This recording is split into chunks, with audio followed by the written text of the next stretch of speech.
Now, the next smartphone na re-review natin is not really something new. Nilabas to last November, and this is the Redmi K70E. This one is exactly the same as the POCO X6 Pro, which there are some things na ma-enjoy mo dito na hindi mo ma-enjoy sa POCO X6 Pro. Pareho silang Dimensity 8300 Ultra, AMOLED display with 120Hz of screen refresh rate, 64MP triple camera sensor sa likod. But isi-share ko sa inyo the things na ma-enjoy nyo dito na hindi nyo makikita sa POCO X6 Pro. Tara, pag-usapan natin after this intro.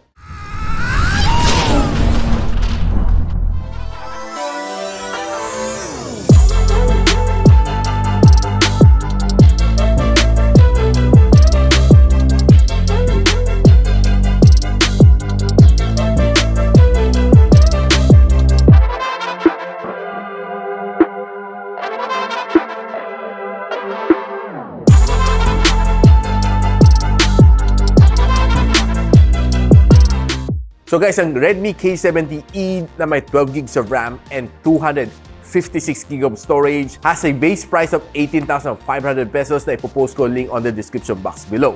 Now, narinig nyo ang kanyang RAM is a 12 gigs of RAM, wherein as yung X6 Pro is only starting at a 8 gigs of RAM. Doon pala advantage itong phone na ito.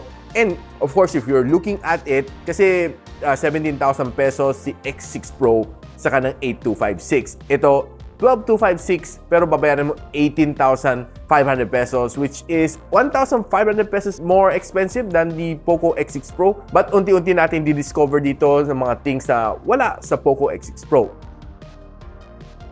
And another thing na mapapansin mo is walang ganitong kagandang white. This one I think is called the Glacier White. And another color na wala rin sa POCO X6 Pro is yung kanyang mint green, which looks like a jade green na medyo kahawig ng mga flagship colors ng Xiaomi 13 series. Now, yung mga colors niya are, I think for me personally, is a little bit more refreshing as compared sa POCO X6 Pro. But of course, yun ang aking personal preferences. Now, moving on sa kanyang design, I would say parehong-pareho. Hawig na hawig siya ni POCO X6 Pro. Glass finish, Corning Gorilla Glass Victus ang kanyang protection sa harap, and of course, side aluminum frames. And ang kanyang likod is mineral glass. I'm not quite sure kung CG5 ang kanyang likod. Now, one thing na ma-appreciate mo dito sa kanya is manipis ang kanyang mga bezels and quite small ang kanyang punch hole. Now, the feel is exactly the same din naman sa POCO X6 Pro. Masarap ang kanyang hawak dito sa likod dahil curve ang kanyang likod. And what's nice din, hindi ganun kakapal ang kanyang camera module. So, okay lang siya. Hindi siya masyado mag-wobble sa table. Now, since itong phone na ito is quite a powerful one with a Dimensity 8300 Ultra from MediaTek, this is the score na nakuha natin, 1.33 million points. And if you further break it down, these are the score na makikita mo dapat. 2,700 points naman dito sa Wildlife Extreme and a 74% na stability only. Ito naman score na sa Geekbench sa CPU benchmarking, and ito naman makukuha mo sa GPU benchmarking. Quite okay naman score na dito sa thermal throttling test, and makita natin it throttled to 83% ng kanyang maximum performance. Now, itong phone na ito has a 6.67-inch na AMOLED display with 120Hz of screen refresh rate, 1,800 nits sa kanyang maximum brightness, and it supports Dolby Vision. Meron din siya 90.1% na screen-to-body ratio, which I think it's because manipis ang kanyang bezels. So, kung mahilig ka naman mag-browse sa social media, scroll ka lang na scroll dito, I'm pretty sure mag-enjoy ka dahil ang swabe ng swiping dito. Watching shorts, watching your reels dito is definitely a treat. Now, if you're the type of person na mahilig sa mga HD content, you would enjoy it with this phone dahil meron siyang level 1 na Wi-Fi security level dito sa phone na ito. So, watching videos on YouTube, on Netflix, I'm pretty sure mag-enjoy ka dahil crystal clear and very sharp ang mga videos na mapapanood mo dito. So, since ang kanyang loudspeaker dito may 5 butas dito sa ilalim and may 3 butas dito sa ibabaw, pakinggan lang natin pag sinagad natin ang volume nito.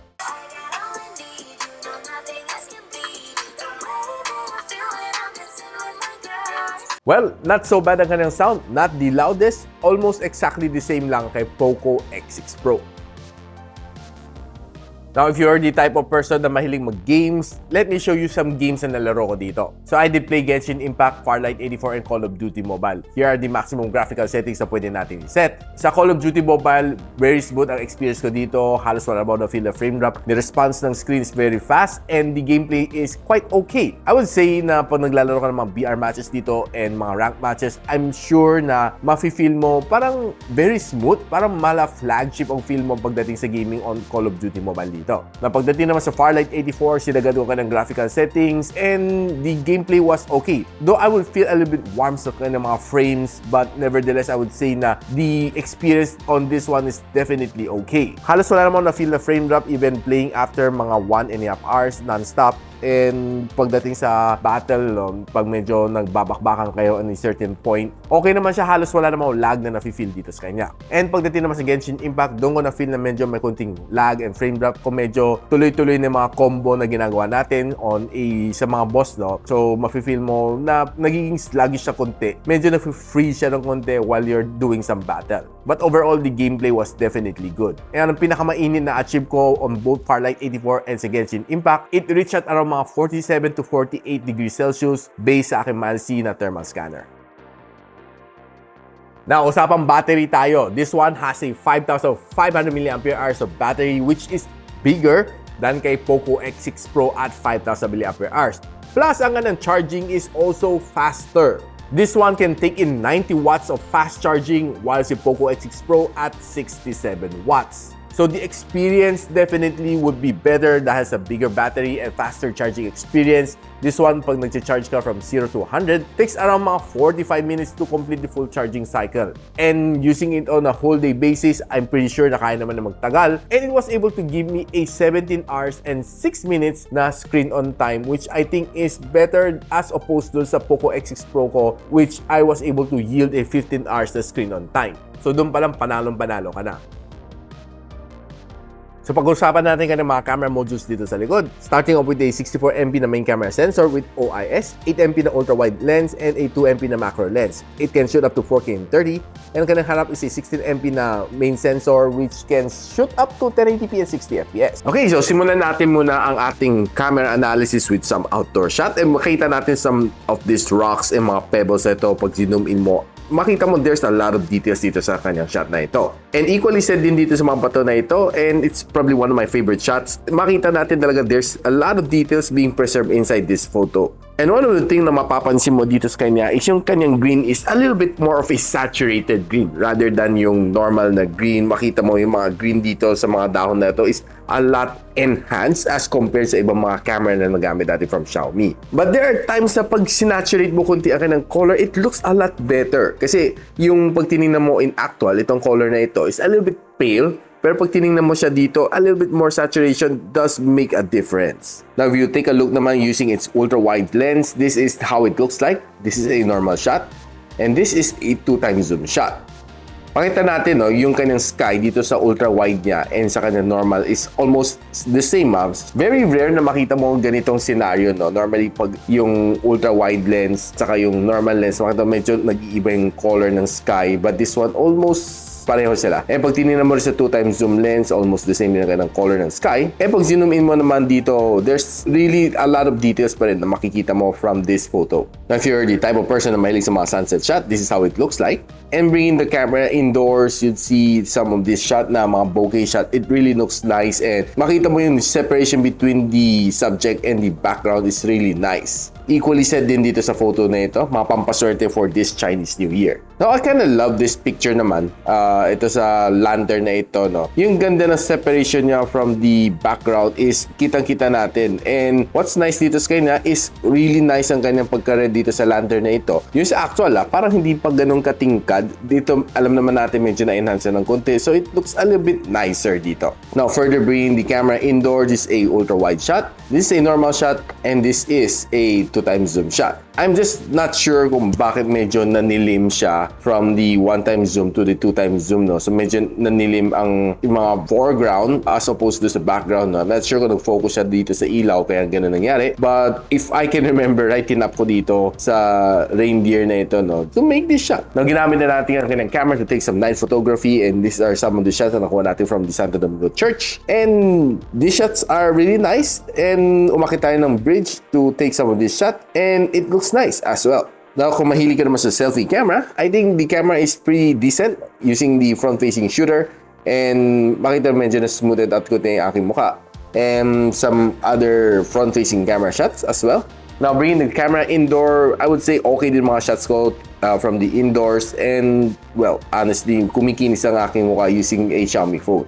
And another shot from the indoor with some Lucky Charms sa aking likod. Now, using the front-facing camera, shooting at 1080 and 60, maganda naman kanyang camera resolution, and what I can say is that sharp yung kanyang video, except that siguro would have been better if it's a 4K, but it's not shaky. Now, shooting naman a rear camera shot using the 4K and 30 FPS na rear camera, I would say pretty stable while walking and panning around. You'd see smooth naman ang kanyang transition. Not naman is sobrang smooth para mga flagship, pero I would say it's pretty decent.